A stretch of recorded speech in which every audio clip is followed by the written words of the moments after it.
And good evening, ladies and gentlemen.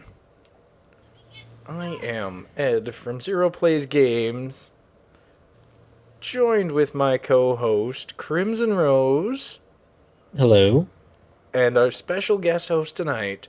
You guys have probably seen him lurking everywhere on the internet because he is everywhere on the internet at all times. Scion. Heyo. We have a pretty decent, is it decent, Crimson? Lineup for Yes, it's tonight? decent. It's decent. Decent lineup for tonight. Yes. Tonight, the top of our docket, crappy PC ports.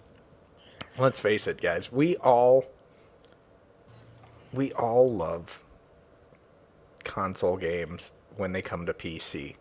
But sometimes they are just ported so badly that they're almost unplayable, but that's kind of what makes us love them too at sometimes.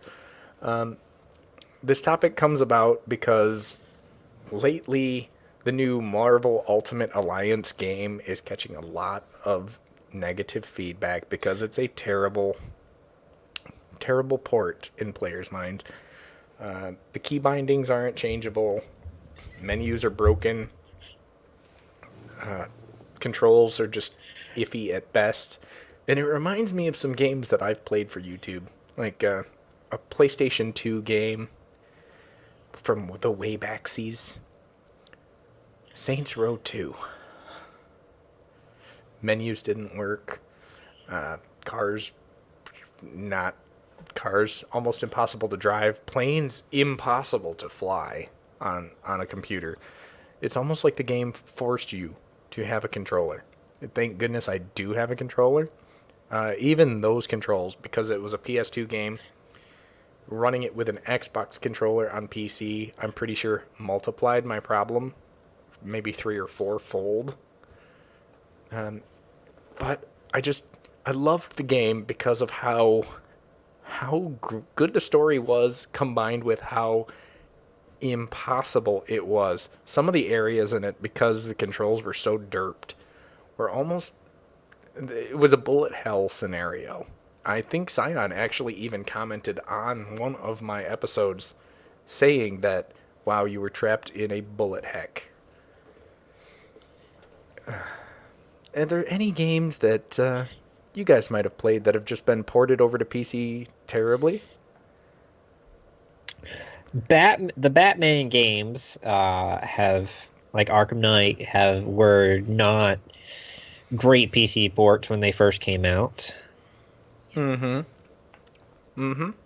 is correct. It's you get bad frame rate issues. You get those. The thing that I love about them is that you get sometimes the best glitches you have ever seen Right. because the game's just cutscenes. I love glitched cutscenes for some reason. People teleporting through walls, floating around almost. Right.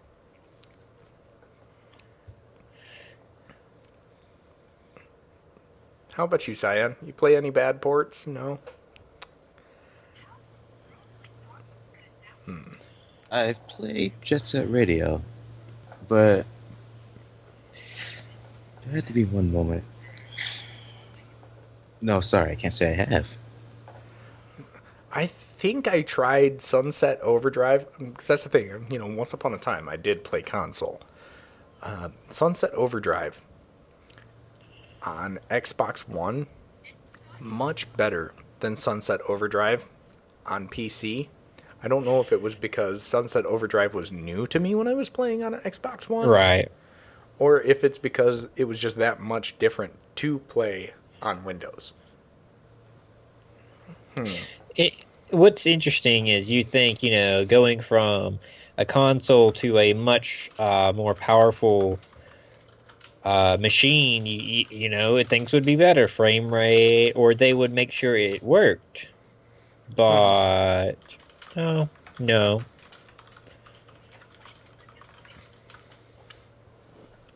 Yeah, it's It is what it is, though. What about Angry Hippie Lady out there in the audience? You played any bad PC ports lately? We have a list of top ten worst PC ports of all time. Need for Speed Run. Oh, Borderlands. How do we forget Borderlands?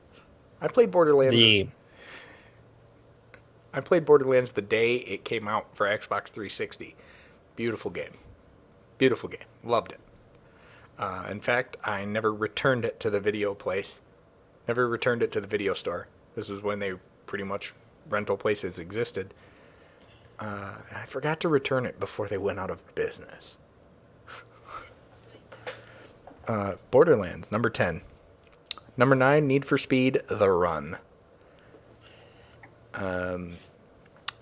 Yeah, no anti-aliasing option, bad controls, unresponsive steering. That's exactly what you need in a racing game. right, exactly. It's perfect. Enslaved, Odyssey to the West.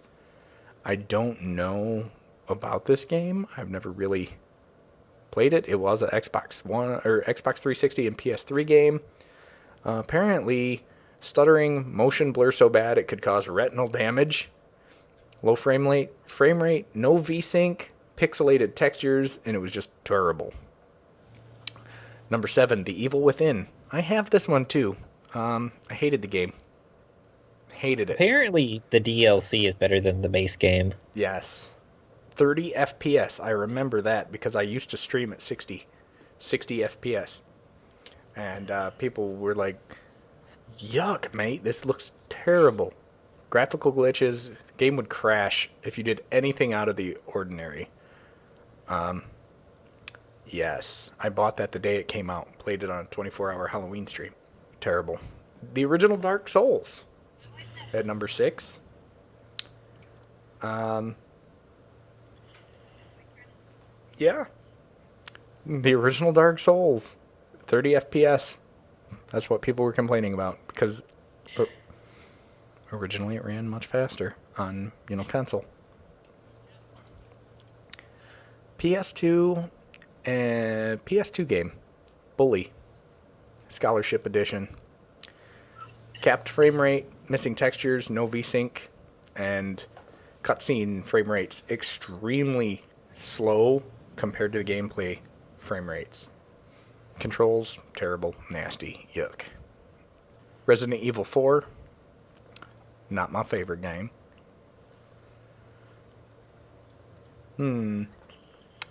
Grand Theft Auto 4. Yeah. Low resolution, buggy, crashing continuously. Verify your Steam cache. Saints Row 2 at number 2 on the list of top 10 worst PC ports. Yeah, let's just, yeah. And number 1, worst PC port of all time, Watch Dogs. I have to say that's because it was so freaking hyped, and it just, it dropped the ball. Plus, wasn't it there like a 1 frame per second at one point? Yes, it was. It was just a terrible, terrible, terrible. It was overhyped and then under-delivered. And I hope that the companies that are bringing these console ports in the future just take that extra step. Take the Nintendo approach. Don't release it on a platform that it is not ready for. Right. The Nintendo approach. If it's not done, don't ship it. Stop trying to fix everything in post. Right, and that's, that's what Nintendo does well. It's one of the few things they do so well. I just don't understand how AAA games or games that are being ported, because, hey, it works on the console. You would think you could easily get it to work on the PC, but it's mind-boggling. Right? I don't know. I'm st- I know Nintendo doesn't like to release anything until it's ready to go. I'm still trying to figure out why they haven't, other than the fact that they are pretty much a console exclusive. I guess I answered my own question. Why hasn't Nintendo made an official licensed emulator yet? But it's because they're a console exclusive. Yes. Yes. Yours. Mm. Next on our list. We've all been there. I know we have all been there. Toxicity. Not the System of a Down song. I'm talking about toxic multiplayer game communities. We all have got a game that we love or have played that we loved. Yes. If it wasn't for the fact that there was somebody online that you couldn't stand, or a group of people. Right. I mean, I'm not talking about games that you love but might have been bad at. And, therefore everybody else was toxic. I'm talking like viciously toxic people. I know Cool to Zap is now here. How about that Counter Strike? Scion, you play Counter Strike. Yep. Is it still Completely. toxic? Yep. Still, Still can't toxic. go 1 minute without some kid screaming, "Oh, go shoot there, go there!" Oh my gosh. Right. Do you ever get yelled at in Russian anymore? I know our friend Boo has actually started learning Russian because of toxic players. He wants to know what they're screaming at him. That's amazing. Which for some reason it tends to be shooters that have the most toxic players for some reason. You know, Halo's pretty bad. The Call of Duty Battlefield franchise are horrid. Call of Duty probably takes the cake. The another one that for personally, if I had to list one that just has some toxic players is Minecraft on like certain like PvP servers or just arcade style servers that are like big. They're not like some backwood server. They're so toxic. So you're talking about the open to the public PvP servers. Like what was it that one It, you and I played on Brawl? Brawl.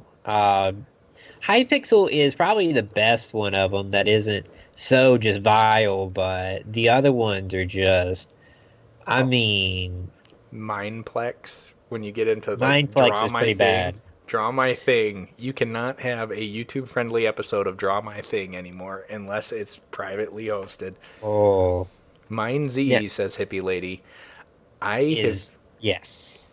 Windcraft isn't bad. Windcraft has a different like MMO kind of feel. Mind Z though, everyone is against everyone, and it's vicious, Everyone will stab you in the back. right? Hippie Lady says that she knows that Cap complains about the Division. I would complain about an Ubisoft game too. No, that's the thing about the Division though too. It's you've got to level your player.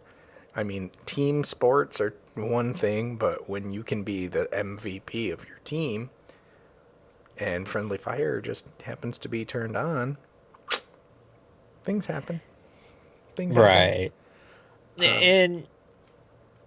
And people sometimes like take it way too far. Just will start making like real life threats, and I Yes. don't know. Yes. There's I, I haven't even mentioned, or none of us has mentioned, Grand Theft Auto Online. Grand Theft Auto Online is toxic. That is rule number one of being a content creator. If you want to play Grand Theft Auto Online, you start a closed lobby or friend invite only lobby and only allow your Steam friends to play, your Xbox friends, your PlayStation friends, because you know you can trust them from a content creation aspect. Oh, yeah. Hi, Linz. Welcome. You didn't want to host tonight, so Scion's here now. Aliens. Yes, we're talking about toxic multiplayer games. Linz, now that you're here, would you like to add any to our list of Grand Theft Auto, The Division, Minecraft servers, some of them, public servers, DayZ. Yes. Shooting games and survival games tend to be the absolute worst. And then if Zombies. it ha Go ahead. Sorry. and then if it naturally has a lot of kids in a competitive arena, will do it too. See, zombie survival games that are predominantly made to be, hey, it's Breezy, it's Baby Lugia. Holy crap, everybody's here tonight. Everybody is here. Games that are made to predominantly be survival crafting versus zombies thing. Not PvE, but PvE isn't, or PV, too many letters, acronyms, too many player versus. Let me collect my thoughts. I'm busy watching this chat roll, and it's just beautiful to me. Player versus enemy enabled, PvE centric games like H1Z1, DayZ, when they originally started, but PvP was an aspect of it. There, Right. I bought H1Z1 early, very early, and I tell you what, I played it for 15 minutes. I still have my 6 airdrops that I paid my extra $100 in real life money for. I have all my starter special stuff because, well, number one, the server was bugged, but I couldn't get more than 3 steps without being shot in the head by somebody. It was just, eh. Right. Just because PvP is enabled doesn't mean you have to kill everybody. And then you see the random chat message of, "You suck, noob." It's like, yes, I am brand new to this game. Thank you for noticing. Well, that's a light insult compared to what a lot of people will do. But what's some more on this Valve Okay, stuff? Valve is trying to help battle the toxicity aspect because Valve is viewing toxicity a little bit differently. They're calling toxic players the cheaters. I guess you could say cheaters and modders, that are going against the developer's wishes are toxic. But recently, they have made it, or they have at least announced, if they haven't implemented it yet, that they are going to crack down on people that have VAC bans or game bans on Steam to keep them from gifting game copies to other people. Yes, you can no longer purchase games and then and save them to be gifted later. If you do purchase a game and you have a VAC or a game ban on your account, you have to gift that game immediately. And if you gift a copy of a game to someone who goes on to get banned, you will lose the ability to gift copies of that game to anybody else because you associate with cheaters or toxic people. Right. Which isn't terrible, honestly. I think it's gonna really help in the CS:GO aspect of things because that's nothing new. That's nothing new. You get banned from CS:GO, you make a new Steam account, you buy another copy of the game. Even though you're VAC banned, you still trade off all of your guns, just your skins, things like that, to your other account. Your Smurf accounts. That's the thing. If you get VAC'd or you get a game ban, you're just done. You're done. You can no longer give copies of that game. Right. And Steam or Valve has been really trying to clean up Steam pretty much hardcore over the last year or so. Especially with the one that Scion likes to play though too. CS:GO. The summer Where sale. there's so much money involved too. That's the thing. Exactly. We'll get to telling you guys about the minus the rumors CS:GO skin in case giveaway. Just kidding. No, no, no. Oh, come on. No. You don't want to tell them about the lottery tonight? Where we were If I you're was just paying for it. I was just a simple video game player until I won $296,000 worth of CS:GO skins. No, fine. This summer sale, this summer's summer sale for Steam, CS:GO could not be gifted to other users. You could not buy anybody else a copy. You still can't. Games can no longer be gifted across countries. So there goes us on our Bottle Rocket gaming aspect of things, where half of us live across the pond. Even though I don't know if that's completely gone into effect yet, because I gifted There Is Poop in My Soup to someone in New Zealand the other night, because it was on sale for 99 cents. And yes. But yeah, guys, toxic multiplayer communities. Hopefully Steam gets it down to a minimum. Dead by Daylight is pretty legit for good players. Well, that's good to know, Linz. I will have to check out that game. But yes, so it's good to see that Valve is trying to clean up things. I'm hoping that they'll redo the games can't be gifted, or maybe certain games, because Right. in a world that is so interconnected now, especially when it comes to gamers, I think it's something that they're going to have to look at changing slightly. Right. Like,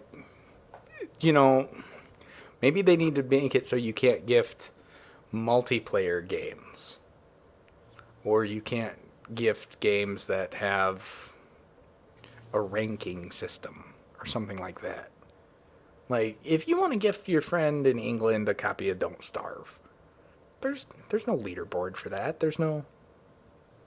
I don't see the harm. Right. Oh, well, Lynn's already has found a way around it. She says she's just going to start sending an allowance on PayPal so that people across the pond can buy their own games. I guess that works. Here's an interesting thought on it. If I'm doing a giveaway for a game and I have a Steam key or whatnot, or no, Steam, not a Steam key, but I was going to send it to a friend, or get their email and send it that way. Mm-hmm. Gift it. You couldn't gift it to. You couldn't gift it internationally, no. I actually encountered that problem a long time ago with Steam. That was with Steam cards, though. Yeah. Way back when, our buddy from Bottle Rocket, Trav, won a giveaway on my Twitch channel, and I sent him the Steam card number, sent him a picture of it via private messaging, and Right. he could not redeem it because it was bought in the United States for $50, and the currency exchange or something like that, it came out weird. It was just, it's sad. It's sad. Sit Tim. It's sad. Secrets. All right, guys, moving on. Mobile games. Battery life. I was trying to save this for the actual Minus the Rumors news show, which is Thursday at 9 p.m. Eastern. Come check it out. But battery packs, mobile battery packs, chargeable take-along backup batteries for your cell phone. Sales for those are up 101% since the release of Pokemon Go. Now, 101%. That's huge. That's more than big. So apparently Pokemon Go destroys your phone battery, which I can see that happening. Your screen's on. Your GPS is on. Right. Your camera is being turned on at times. It's a whole lot of push and pull. Constant data connection. Constant location tracking. Are there any other apps, games, app that you've loved or that you've played until you realize, wow, this thing really eats my phone battery. I just downloaded Snapchat the other day. My girlfriend's got Snapchat. She loves Snapchat. She wanted to Snapchat me. I talked to her, sent a couple of pictures, chatting on it because I like text messaging. I like another Right. app that's been known to drain batteries, Facebook Messenger. Facebook Messenger drains battery. Snapchat, 20 minutes. 20 minutes. And my phone, my Samsung Note 4, went from 96% battery to 24% battery. That was with the screen off and everything, except for when I was responding or taking a picture and sending it back. Apparently, Snapchat is one of the worst battery draining apps for a phone. Location. For Yeah, go ahead. Right. Well, for me, for apps that really kill my battery, it would be two that would be the most obvious. Spotify, because listen to music for hours on end, and using like Google Maps because it's like you're in your car, you can plug it up. Well, you can use Google Maps on your phone outside your car, and I do that quite often, and it will eat your battery. Yes, it will. Especially if you're using it while playing Pokemon Go. Yes, it will. Free to play games tend to eat battery as well. My iPhone, I loved the game Paper Toss. You flick. I'm a master with Pokeballs, by the way. I'm a master at flicking the screen in a throwing motion. Yeah. Flicking pieces of paper into a trash can. That did not use location tracking or anything like that. Just played sound, lit the screen. Would go through my battery on my iPhone 5 in maybe an hour. Complete battery drain. Yeah. Flappy Bird, Angry Birds, Castle Crasher, or not Castle Crashers, what is it? Clash of Clans. Right. These things don't track, but they constantly pull for data. They're constantly looking for a Wi-Fi connection or a data network for ads.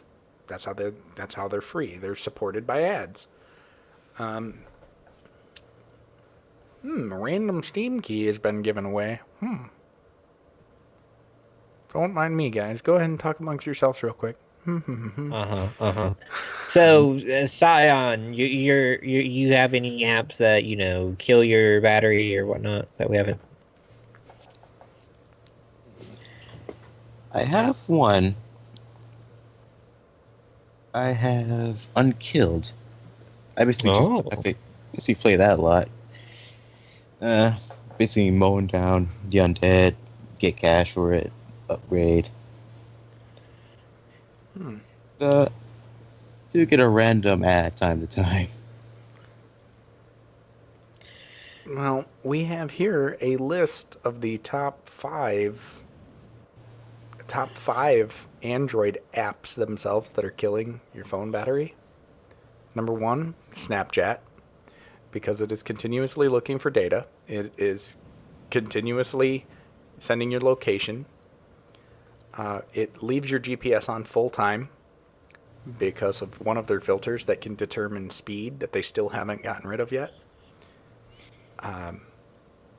And it's always pushing and pulling for new messages and snaps, as they were. That one also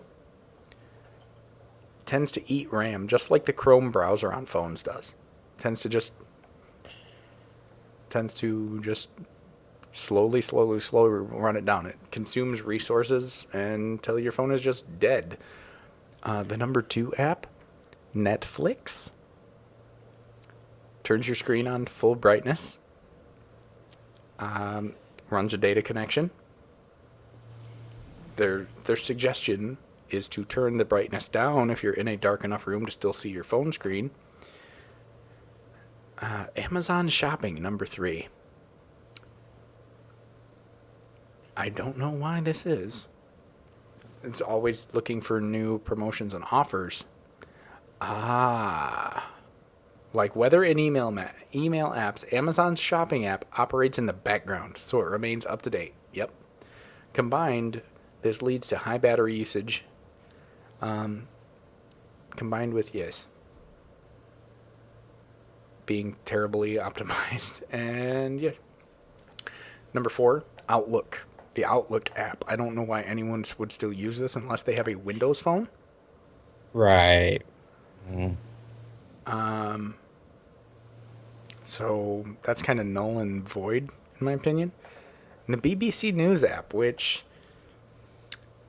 I don't live in Britain.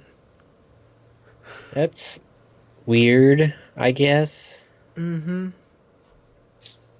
So, all this is to say that phone external like phone batteries. What do you call it? What do we? Battery packs or Battery packs have gone up over 101% since the release of Pokemon Go. I think a portion of that would be because of good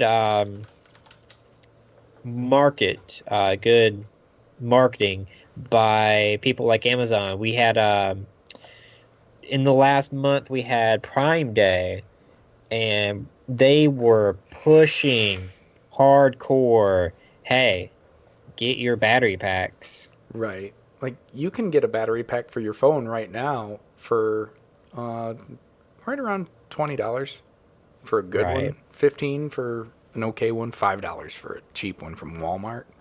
But yeah, guys, once again, they're little mobile batteries. I'll tell you what, I vape. No, they're. Let me take this thing apart real quick. Come off, battery. All they are is this is my battery. All it is in a case that you plug into a USB. You plug into a USB. It's 3.7 volt battery. Plugs into USB, charges 3.7 volts, and then you carry it around with you. And then there's a little USB cable that plugs into the top of it with a phone charger attachment on the end of it. And all it does is piggyback your phone. Here's another one. That's what it looks like in a case. It's beautiful. Right. I just feel that companies saw that there was such a desire for them, and they really pushed. Because in the last month, I've seen a lot of ads for, yeah, hey, we sell, battery packs. So, I think it's been good marketing as well. Mm-hmm. I think so too. All right, on to our final topic for the night. All right. So I wanted to bring up, as we all know, or most of us know, there's a new game coming out called No Man's Sky. And this is a very interesting game. I personally want the price point, though. I ain't going to buy it right off the bat. But there's something, a very interesting gaming mechanic that's going on. And I want to get your thoughts on it, as well as do you think this is a viable mechanic for future games? So, in No Man's Sky, there are 18 quintillion planets. That is a ridiculous amount of planets. By the way, 18 quintillion planets and only 6 gigabytes on your disk. But this is a shared universe. So, quite literally, everyone that's playing the game is playing in the same universe, and you're charting new areas that people may have never been before. However, if you come across a planet and you decide to greatly alter it, now you have two options. You can either greatly destroy the planet. I don't know if you can actually wipe it out or not, or you can keep it pristine. You can build it up into something amazing. Now, however, which way you decide to change the environment other players will see that because it's a shared universe. And if they come across this planet that you destroyed or turned into something amazing, they're going to see that. So, what do you think of this mechanic? And do you think this is viable for future games? I like the idea of this mechanic. By the way, yeah, No Man's Sky comes out tomorrow, right?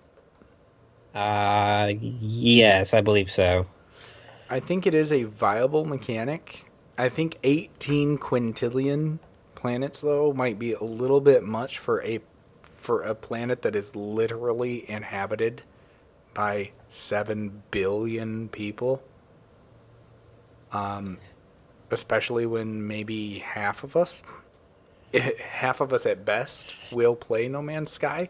Might be a little bit overkill, but I do love the idea of a shared universe that is responsive, terrain responsive, destructive. What is the word I'm looking for here?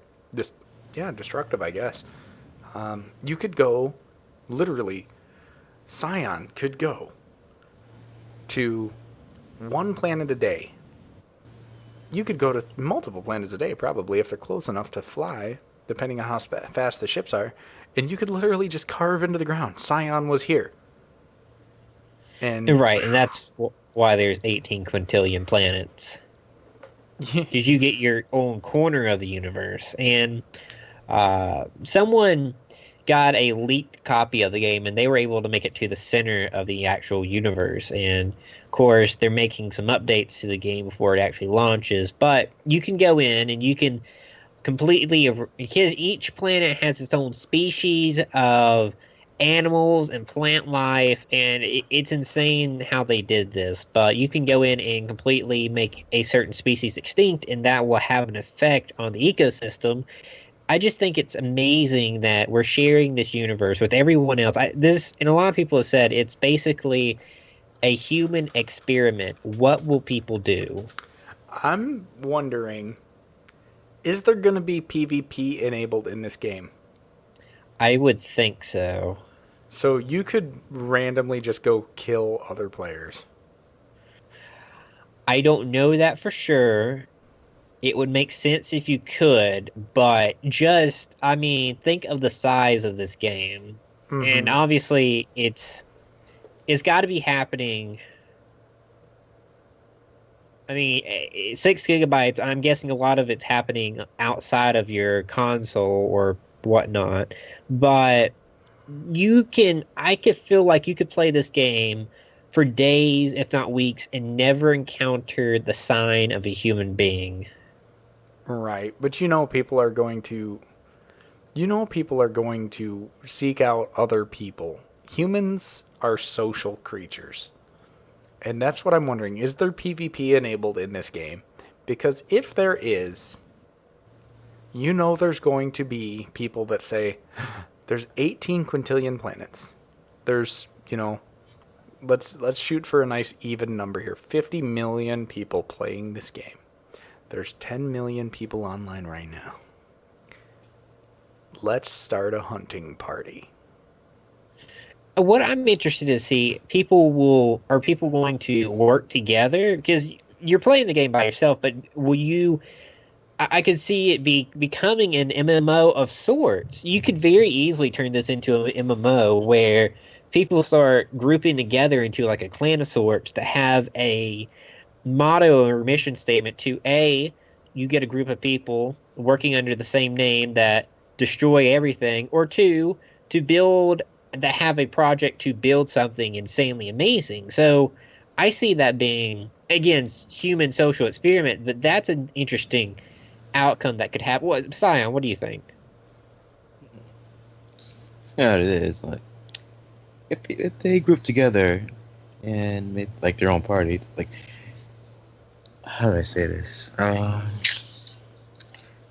You come to their planet. You destroy their stuff. There are life forms on that planet that they probably, how do I say?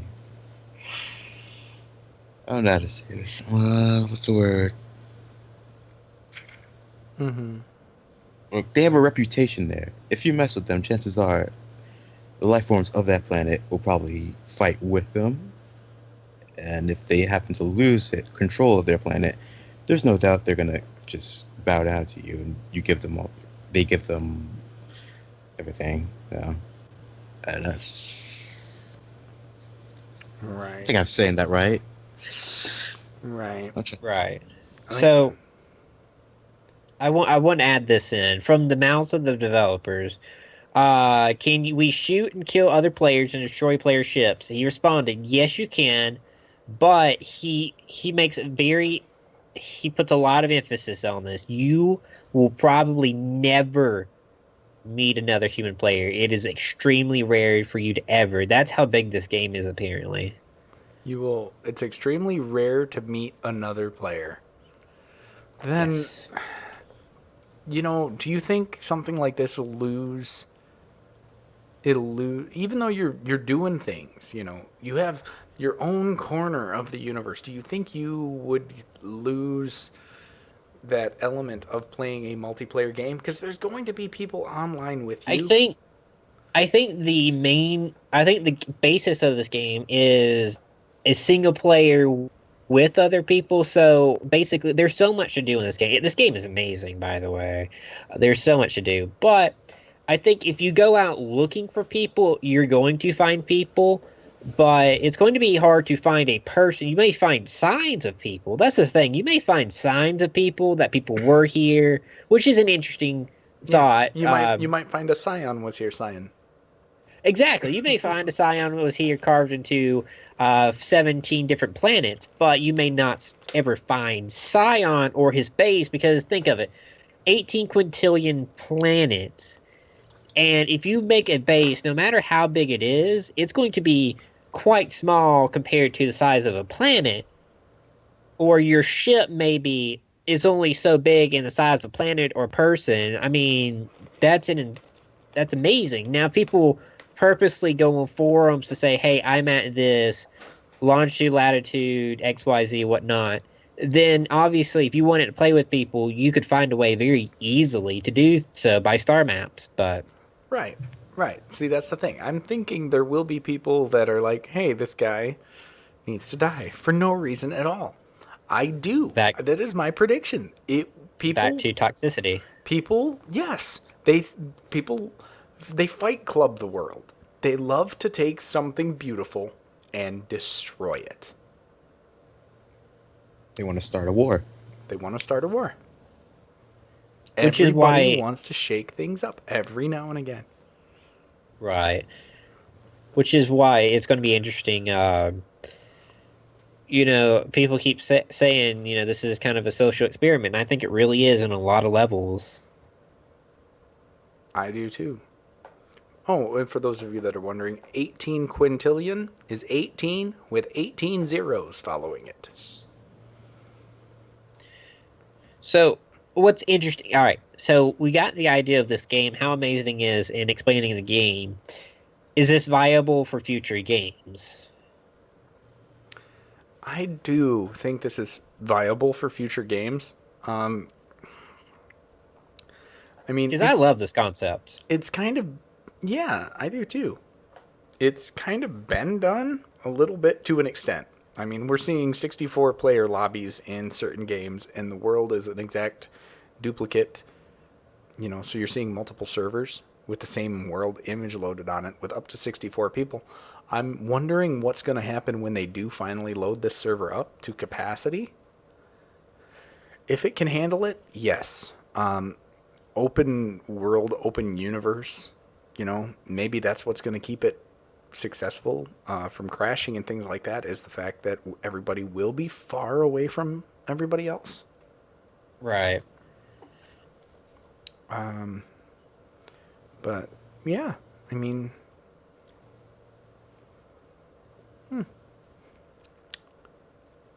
well, I guess we'll start finding out. How long before you think Let's Plays are out or streams? Uh, Oh, Day of. let's find a let's find a stream of No Man's Sky tonight. There's somebody playing it on Twitch, and GameSpot has been playing it all day. we will host them after this stream. Because guys, I think we're almost done. But let's do the cleanup. Crimson Rose, you had just started a thing today. You wanna drop that bomb? Yes. So very importantly for anyone who's listening, we started a GoFundMe today. So basically, the idea of it is we're trying to get me to TwitchCon to network for MTR, promote MTR, and to honestly, if possible, record different things, maybe interview some people. So a lot of this is going to be very business based for Minus the Rumors. This is a huge opportunity for us. Yeah. This is an honestly, in a lot of ways, very make or break kind of deal. It's going to be absolutely amazing if we can pull it off. Right now, if you want to support us, you can do so in two different ways. Go to the you can push the road to TwitchCon right below you on the Twitch, or the link will be all kinds of places. So on GoFundMe page, you can either donate to us. We're trying to raise $2,000 for this event. This is going to cover flights, hotels, TwitchCon tickets, obviously food, and then if there's a little extra, then we'll get some. We'll take some apparel, whatnot, maybe a camera. Any extra profit will go to making Minus Streamers even better than it already is. Obviously, as a startup business, there's a lot of things we need. Um, Yes. that is one way you could support us. Now, probably something just as important that gets overlooked so often is if you could share that page on your social media, Twitter, Facebook, all those things. That if we it's one thing to, for you to donate, but if you could donate or just let your friends know about it, that would help immensely. So Yes. that's what we're trying to do. Scion, Yes. have you? We we know that you're here every week. You're everywhere every week. But have you got any awesome things going on in your life, in your streaming, and in you been playing any good games lately? What you got going on, brother? I'm trying out Bloodborne. I know everyone has played Overwatch, but gotta say I'm getting hang of the Dark Souls like combat in Bloodborne. Dark Souls like So combat. Beautiful. yeah, though there is another game coming out that's kind of like that, except it's 4 player and it's kind of like a Splunky type, which is much more difficult because the more you go deeper, the more harder it gets. Beautiful. It's basically hard to find resources. I know Just I know we're gonna get a shrug and a shudder out of Hippie, but anything going on lately in the Minecraft world, sir? Oh Lord. I know that answer. You know that answer? Yes, Yep. no? Yes, Yep. no? No, yes? What you been doing lately on Minecraft? I know you still like Minecraft. I'm, I still watch Minecraft, I just don't play it anymore. Yep. That's the answer. He watches Minecraft, he don't play it no more. And we did get our sigh out of Hippie Lady. Alrighty, guys.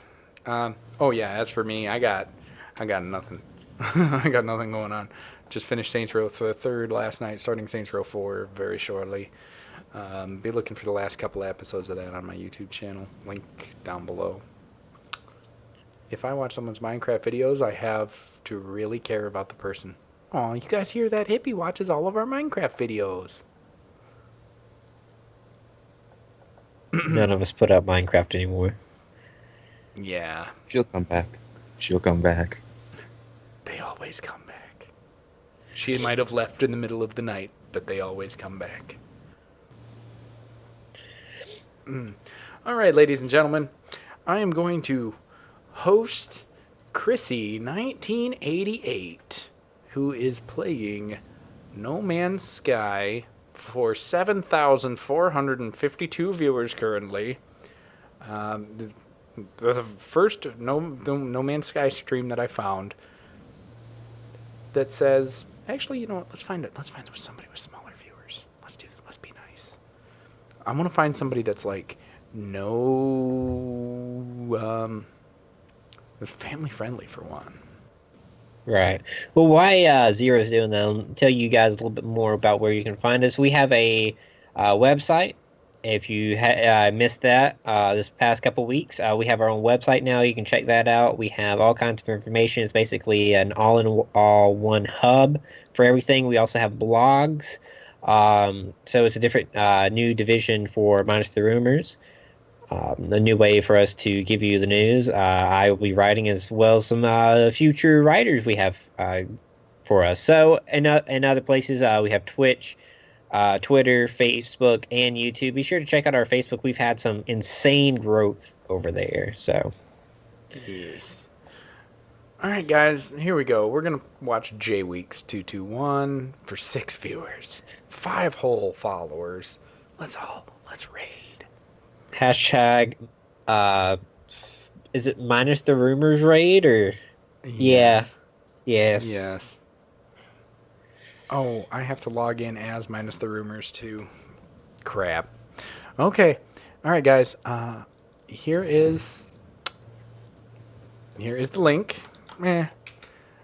Hashtag Minus the Rumors raid. Is that what we're doing? Yep. All right, guys.